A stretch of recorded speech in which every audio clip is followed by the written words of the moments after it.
할렐루야. 하나님을 알자. 힘써 알자. 하나님에 대한 지식. 하나님을 아는 지식. 조직 신앙. 오늘은 서론으로 제목을 종교 이렇게 제목을 올려드립니다. 전도서 12장 13절 그 말씀을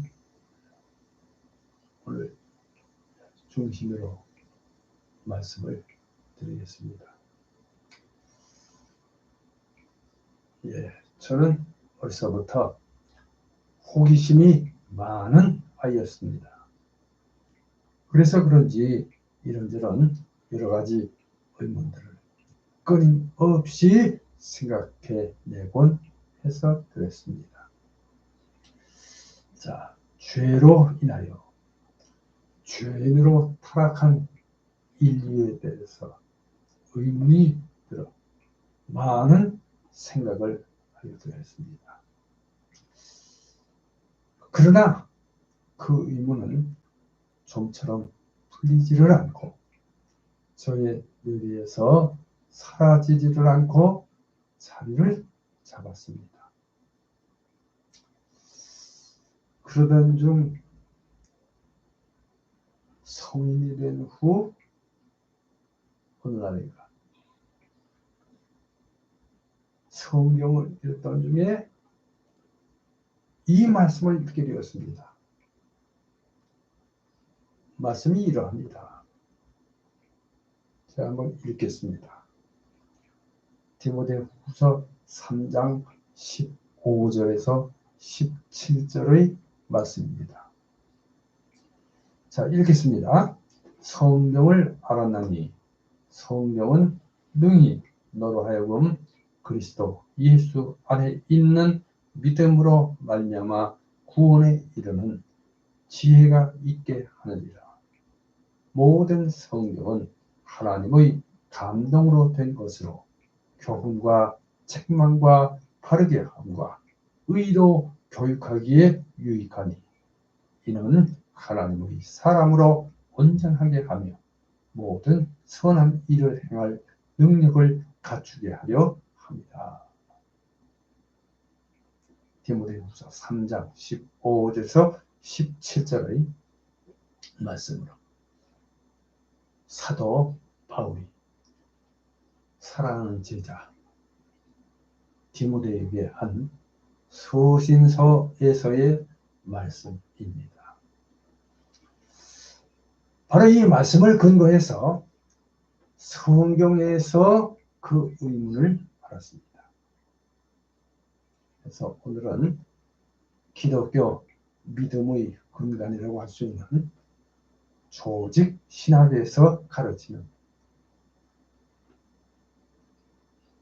오늘은 조직 신학 서론으로 먼저 첫째 종교에 관한 진리를 알아봅니다. 할렐루야.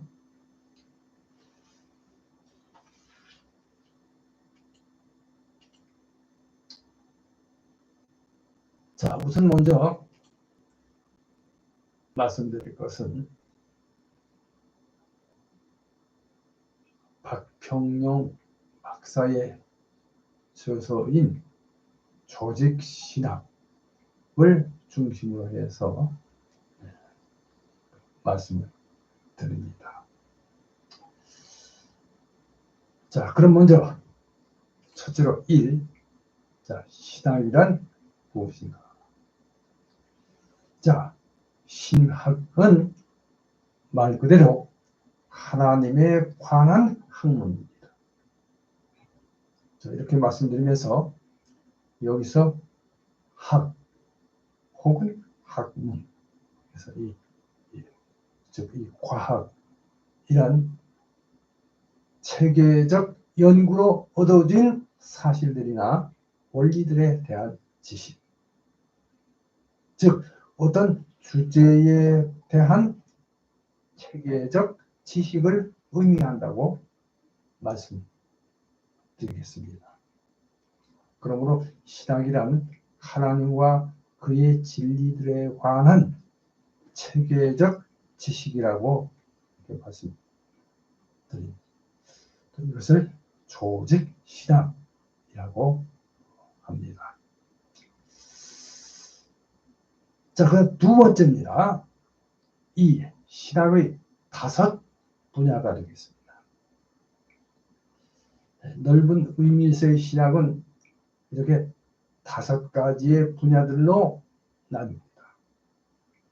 그래서 그 첫째가 구약학으로 히브리어 구약사, 성경 고고학, 구약개론, 구약서의 구약신학 이렇게 포함됩니다.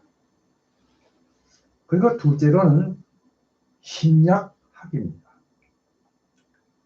이 신약학은 헬라어 신약사, 신약개론, 성경 해석학, 본문 비평학, 신약서의 신약신학 등이 포함되겠습니다.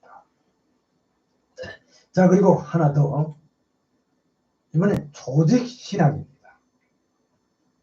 이 조직신학은 조직신학 서론, 또 신론, 인간론, 기독론, 구원론, 교회론, 종말론,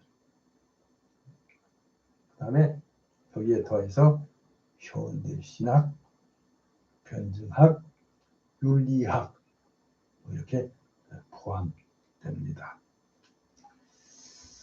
자, 그 다음에 하나 더. 네 번째입니다. 이 네 번째는 역사신학입니다. 초대교회사, 중세교회사, 종교개혁사, 근세교회사, 한국교회사, 교리사, 신조학 등이 포함됩니다. 그 다음에가 5번째입니다. 5번째는 실천신학입니다.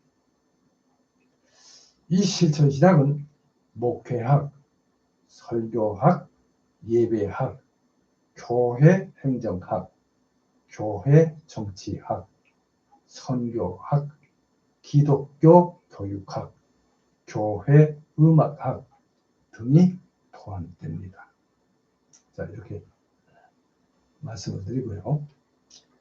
자, 그리고 또한 구약은 조직 신학을 위해 성경 자료를 제공하고, 역사 신학은 역사 자료를 제공합니다.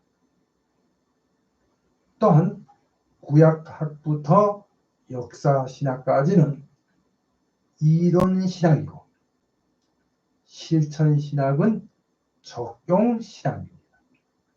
그래서 전자는 신앙 사상에 관해서 다루고, 후자는 목회 실체에 관해 다룹니다.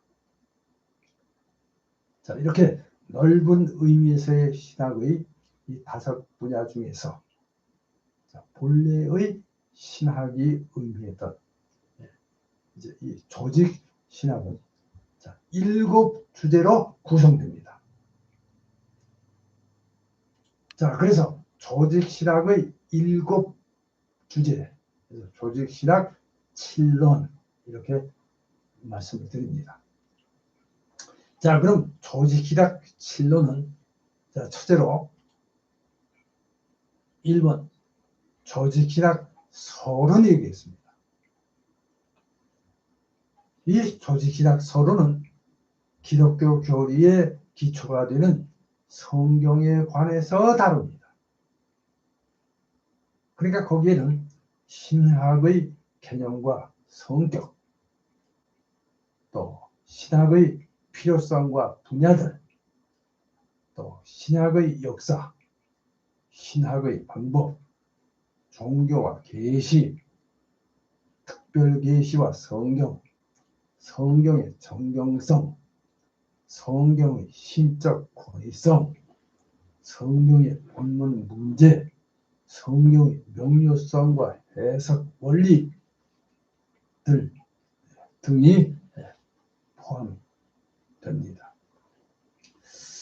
자, 그 다음에 신론이 되겠습니다. 두 번째로 신론. 이 신론은 하나님에 관하여 논합니다. 그래서 여기서는 하나님의 존재, 하나님의 속성들, 그러니까 삼위일체, 또 작정과 예정, 창조, 섭리 등이 포함됩니다. 그 다음에가 세 번째입니다. 셋째로는 인간론 혹은 죄론이라고 합니다.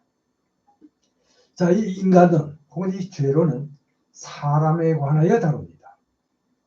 특히 사람의 죄에 관하여 논합니다. 그래서 여기서는 인간의 기원, 인성의 구성 요소, 하나님의 형상, 행위 언약, 그래서 죄의 기원, 죄의 본질, 죄의 전가, 원죄와 자범죄, 죄의 형벌, 그리고 하나님의 법, 그래서 구속 언약, 은혜 언약 등이 포함됩니다. 자, 그 다음에가 이제 네 번째입니다. 자, 네 번째는 기독론입니다. 이 기독론은 구주 예수 그리스도에 관하여 논합니다. 그래서 여기서는 그리스도의 신성과 인성, 또 일인격성, 그래서 그리스도의 생애, 자, 낮아지심, 자, 성육신, 율법의 복종, 고난, 죽으심, 장사되심, 이렇고요. 그 다음에 높아지심, 그래서 부활, 승천, 하나님 우편에 앉으심, 재림, 이렇게 해서, 그리고 그리스도의 선지자직, 또 제사장직 및 속죄 사역, 왕직 등이 포함됩니다. 그 다음에가 이제 다섯째로는 구원론이 되겠습니다. 이 구원론은 성령께서 죄인을 실제로 구원하심에 관하여 논합니다. 그래서 여기서는 하나님의 은혜, 부르심, 중생, 회개와 믿음, 칭의, 성화, 영화 등이 포함됩니다. 자, 그 다음에 이제 여섯 번째입니다. 여섯 번째는 교회론이 되겠습니다.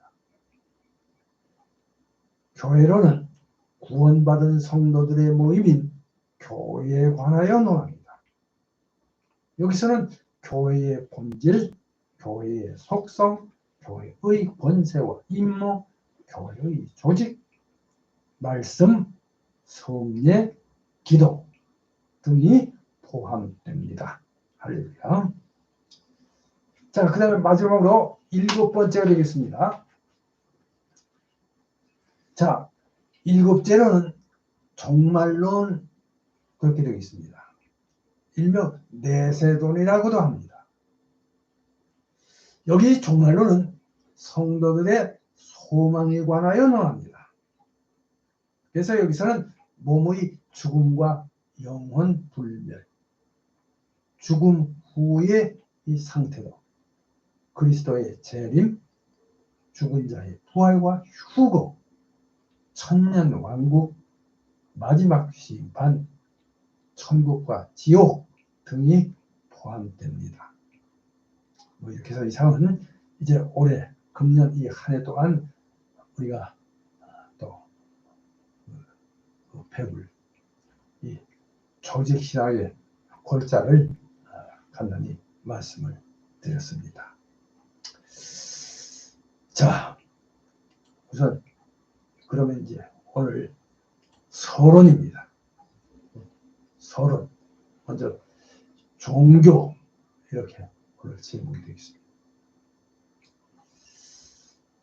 성경은 인간이 하나님의 형상대로 창조되었음을 가르쳐줍니다.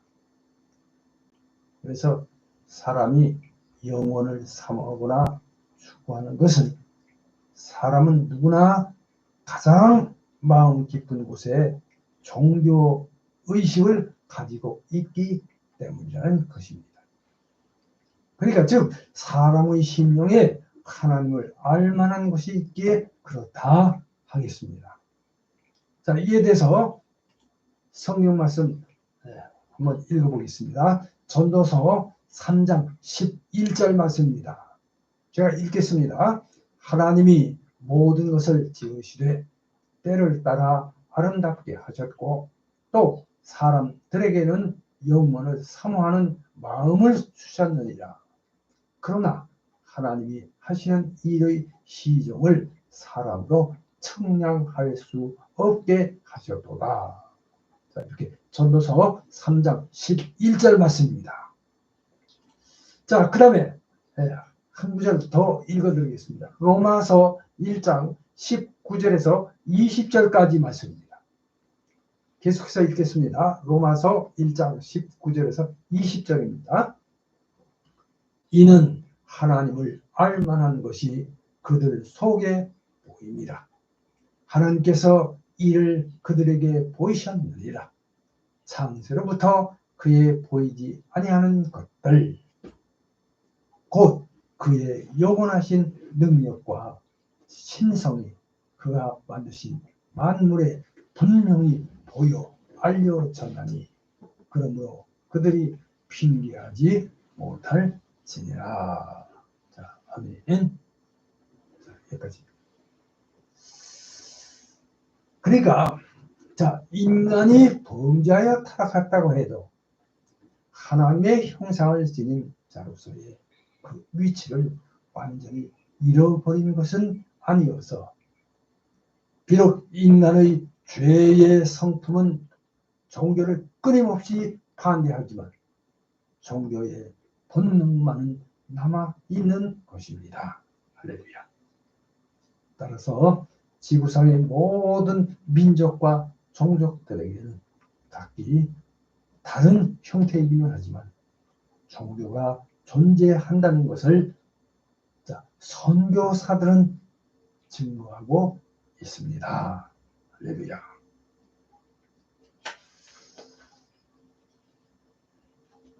예, 많은 사람들이 종교를 비난하기도 하지만 참으로 종교야말로 인류에게 준 최대의 축복 중 하나인 것입니다. 할렐루야. 자, 그 다음에 1번입니다. 자, 1번 종교적 본질 이렇게 제목을 올려드립니다. 자, 종교는 그럼 과연 무엇인가? 종교는 인간과 하나님과의 관계를 말합니다. 그러니까 종교는 인간 생활의 가장 심오한 근원을 다룰 뿐 아니라 인간의 사상과 감정과 욕망을 지배한다고 볼 수 있습니다. 그리고 신학적으로는 종교는 하나님과 인간 사이에 맺어진 의식적이고도 자발적인 영적 관계입니다. 그리고 인간은 이 관계의 성격을 결정할 권리를 갖지 못합니다. 그 관계는 하나님의 자기 계시에 의하여 이루어지고 예배나 친교 또는 봉사의 생활로 나타내는 것입니다. 할렐루야. 자, 여기서 종교의 언어적 기원을 살펴보면 그 종교의 언어적 기원으로는 라틴어 릴리기오라는 그 말에서 유래되었습니다. 그래서 그 뜻은 다시 결합하다 또는 삼가 경의를 표한다. 뭐 그런 의미입니다. 자, 그래서 갈라디아서 1장 13절에서 14절, 또 야고보서 1장 26절에서 27절 말씀 참조하시기 바랍니다.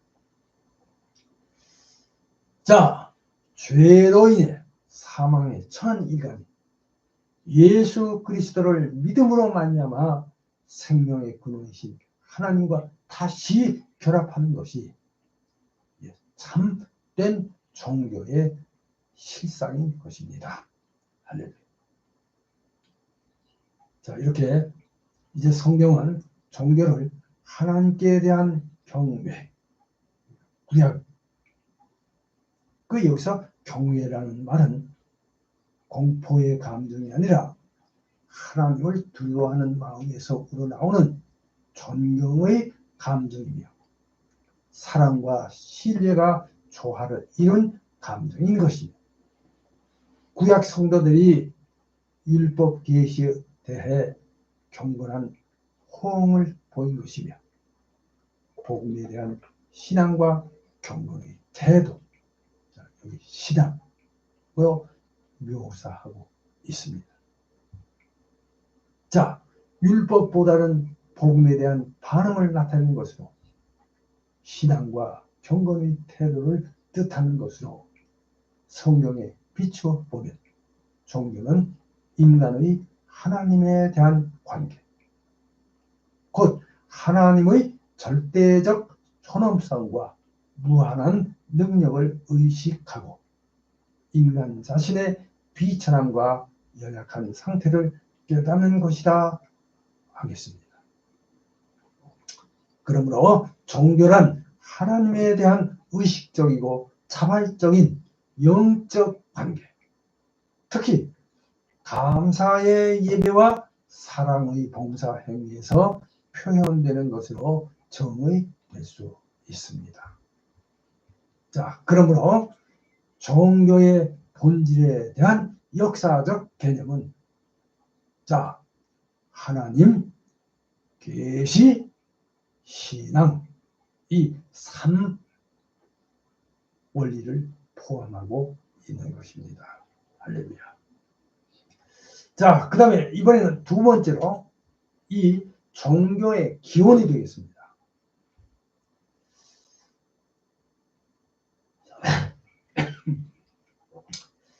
자, 지난 수세기 동안 종교의 기원에 관한 연구가 있었습니다. 물론 여러 가지 견해들이 난무했으나 인간이 어떻게 생명이 없는 혹은 생명이 있는 대상에 대한 숭배 사상을 갖게 되었는가 하는 문제가 제기되므로 이 종교에 대한 이 설명이 제대로 되지 못하였으며 비종교적인 인간이 어떻게 종교적이 되었느냐 하는 이 문제에 대해서 다른 학설 이상의 설명을 하지 못한 셈입니다. 성경만이 종교의 기원에 관한 믿을 만한 설명을 해주고 있다는 것을 말씀드립니다. 자, 특히 종교, 특히 기독교의 기원은 하나님의 특별 계시에 근거하고 있습니다. 자, 성경은 우리에게 종교적인 예배를 받기에 합당한 유일한 대상이신 하나님의 계심을 말해주고 있습니다. 더더욱이 인간이 자기 능력으로 하나님을 찾을 수 없었기에 때문에 하나님께서 자연을 통해서 특히 그 자신의 거룩한 말씀, 성경을 통해서 자신을 계시하였음을 확실하게 말해주고 있습니다. 자, 그것은 사람이 자기 능력으로 스스로는 절대자이신 하나님을 도저히 깨달아 알 수가 없기 때문입니다. 할렐루야. 자, 이에 대해서 고린도전서 1장 21절 말씀과 또 마태복음 11장 27절 말씀 참조하시기 바랍니다. 자, 먼저 그럼 고린도전서 1장 21절을 제가 읽겠습니다. 고린도전서 1장 21절입니다. 하나님의 지혜에 있어서는 이 세상이 자기 지혜로 하나님을 알지 못하므로 하나님께서 전도에 미련한 것으로 믿는 자들을 구원하시기를 기뻐하셨도다. 이 말씀. 자, 그 다음에 마태복음 11장 27절에 내 아버지께서 모든 것을 내게 주셨으니 아버지 외에는 아들을 아는 자가 없고 아들과 또 아들의 소원대로 계시를 받는 자 외에는 아버지를 아는 자가 없느니라. 자, 그리고 종교는 조금 전에 말씀드린 바와 같이 하나님과 인간 사이의 영적 교통이다. 이렇게 말씀드릴 수가 있겠습니다. 그러므로 하나님이 먼저 존재에 대하여 하나님이 먼저 존재하여 자신을 나타내시고 그 다음에 인간이 그 계시에 응하는 것이 순리입니다. 그러기 위해서 하나님은 그의 말씀, 즉 특별 계시로 충분히 자신을 우리에게 자신을 나타내 주셨습니다. 그러므로 죄는 이제 하나님께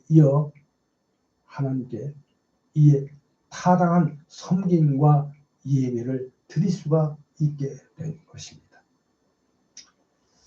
자, 이제 성경은 하나님께서 인간을 창조하시되 자기 형상을 따라 지으셔서 이 계시를 이해하고 따를 수 있는 능력을 주셨으며 또한 하나님과 교제하고 하나님을 영원롭게 하고 싶은 마음이 나도록 인간의 마음속에 자연적인 충동을 심어주셨다고 가르치고 있습니다. 할렐루야.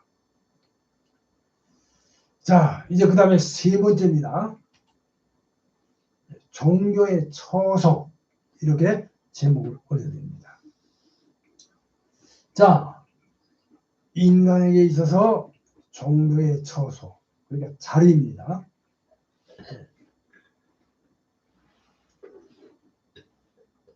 인간에 있어서 종교의 이 처소, 그 자리가 어디에 있느냐, 이 문제를 살필 때 몇 가지 견해들이 있습니다. 자, 그 그릇된 견해들이 몇 가지 있는데 대표적으로 그 살펴보면, 자, 종교를 지식으로 생각하며 그 지성에,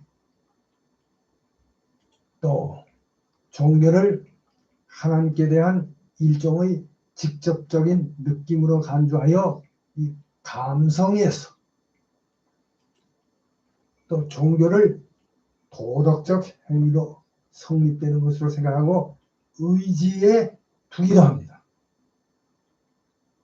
자, 그러나 이 견해들은 모두가 다 한편만 보는 관점이기 때문에 종교를 마음의 문제라고 하는 성경의 가르침과는 어긋나고 있음을 말씀드립니다.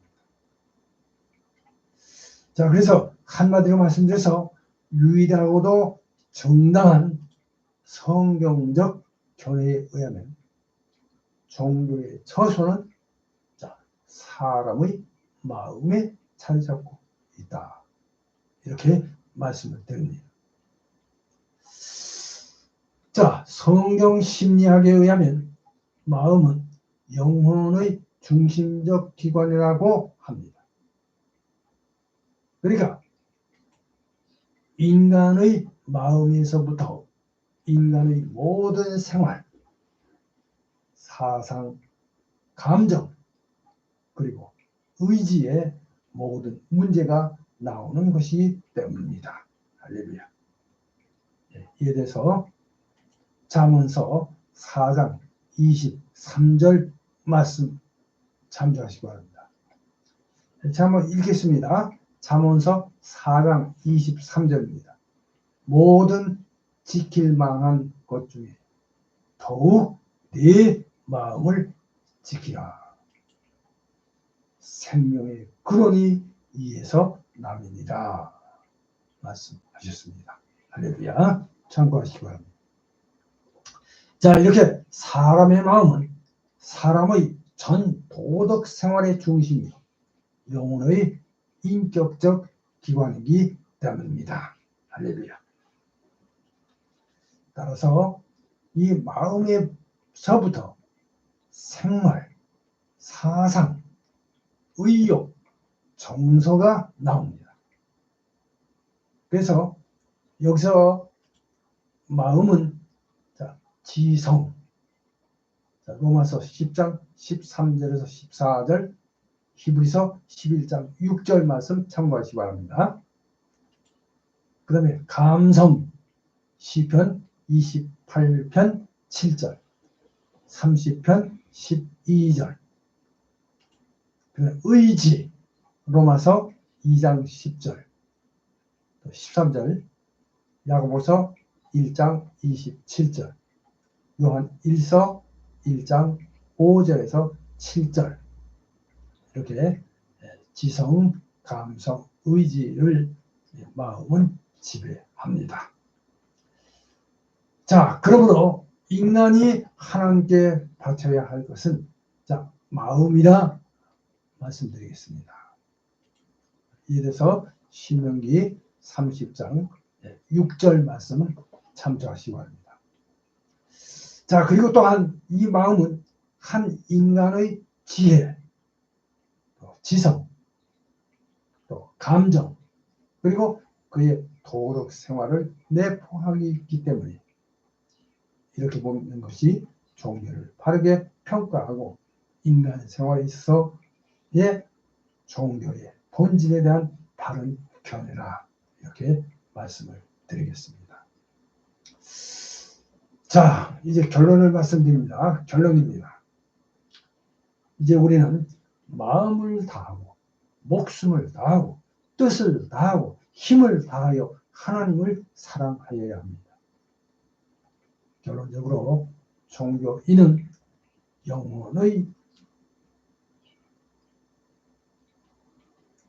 영혼과 육신은 물론이요 지, 정, 의, 전 인격으로 생활의 모든 영역에서 하나님께 헌신하고 봉사하는 사람입니다. 할렐루야. 아무쪼록 금년 한 해를 시작하는 이 시점에서 우리가 정녕 바른 이 종교관으로 하나님께 예배하며 하나님의 말씀을 상고하시기를 바라고 축복합니다. 자, 이제 생각해보기. 자, 오늘 두 가지의 말씀을 드립니다. 먼저는 자, 여기 제가 이 타이틀을 잘못 말씀드렸네요. 자, 인생의 참된 본분에 대하여 생각해 보시기 바랍니다. 신명기 10장 12절에서 13절, 전도서 12장 13절을 참조하시기 바랍니다. 또 두 번째로는 하나님을 올바르고 기쁘게 섬기는 비결에 관해서 생각해 보시기 바랍니다. 여호수아서 24장 14절, 히브리서 12장 28절 참고하시기 바랍니다. 이제 다음 시간에는 더 좋은 말씀으로 함께 하겠습니다. 기도하겠습니다.